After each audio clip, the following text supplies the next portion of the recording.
حضرت سلمان فارسی نقل کرتے ہیں، وہ فرماتے ہیں، راوی ہیں، ایک روز آقا صلی اللہ علیہ وسلم نے دونوں شہزادوں کو اپنی مجلس میں بلا کر خود خطاب فرمایا، من احبہما احببتہ، فرمایا من احبہما احببتہ، سن لو کہ جس نے ان دونوں سے محبت کی میں نے اس سے محبت کی۔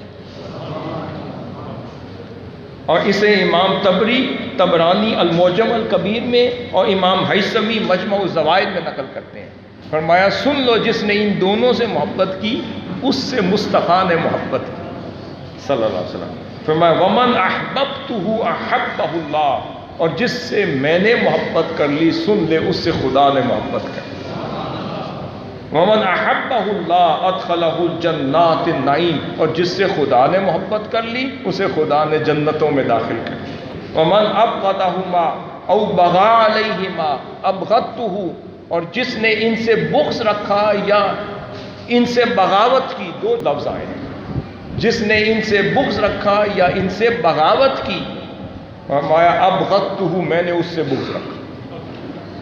ومن ابغضتہ ابغضہ اللہ، جس کے لیے میں نے بغض رکھا خدا نے بھی اس کے لیے بغض رکھا۔